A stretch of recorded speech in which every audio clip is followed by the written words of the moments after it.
Hello again. I hope you did well at levels 3 and 4 because we're moving on to levels 5 and 6. And again, the stakes are starting to get a little bit higher here. Things are getting a little more difficult, but don't be discouraged. Just keep going. Do 5 minutes per activity per day and do the very best you can. If your child improves even a little bit at every activity, then overall they will improve. That's what we're after, improvement.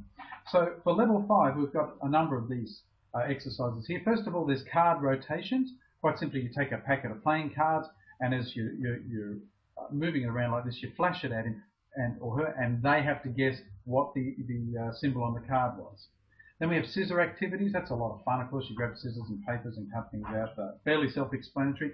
Robot in the mirror is great. Get a full-length mirror or get a glass sliding door where they can see their image, and you give orders either to the child themselves or to their image in the mirror, which of course is reversed. So if you say to the child, lift your left hand, they lift their left hand. If you say, robot, lift your left hand, the child has to lift their right hand so it looks like the robot is lifting his left hand. Does that make sense?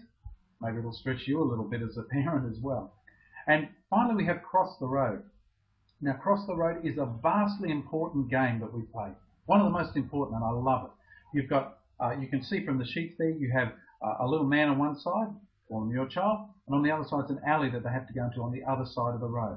And what they have to do is put their pencil on the figure, look where the alley is, close their eyes, you cover their eyes, and they draw a line going into the alley without hitting any edges. Then you start adding stuff in.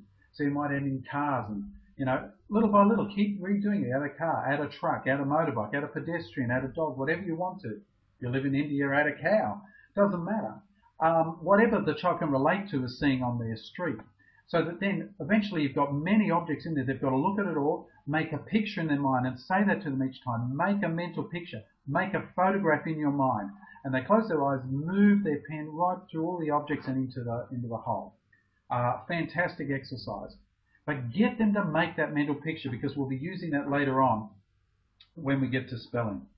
Level 6 is the next one we're going on to. We've got chalkboard body map, where you draw an image of their body on a chalkboard and you touch them in various places across their back, and they have to put an X where it is on the image on the blackboard.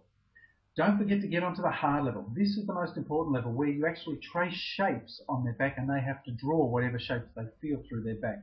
And make sure they're not normal shapes like squares, triangles, crosses, stuff like that.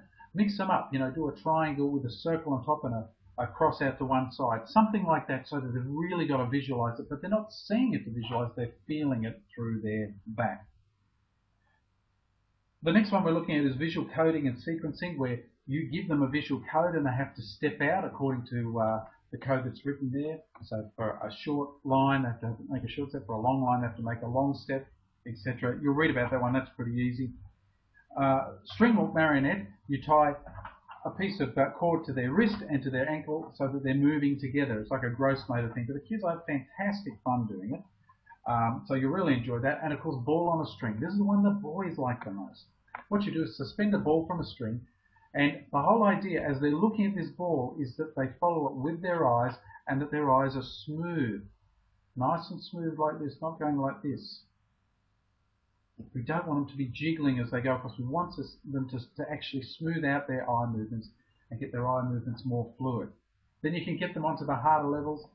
Various activities to do, hitting the ball, hitting the ball with your head with a stick, all that sort of stuff. And don't forget to get them onto my favourite, which is called dive bombing, where they pretend their feet are stuck in concrete, they can't move their feet, and you can throw the ball at them, they've got to get out of the way. It's a great exercise, it's great fun, and the kids will love it and enjoy it immensely. So have fun with this next couple of levels. I'll see you again next month, and we'll continue to accelerate your child's learning to light speed. See you then. Bye-bye.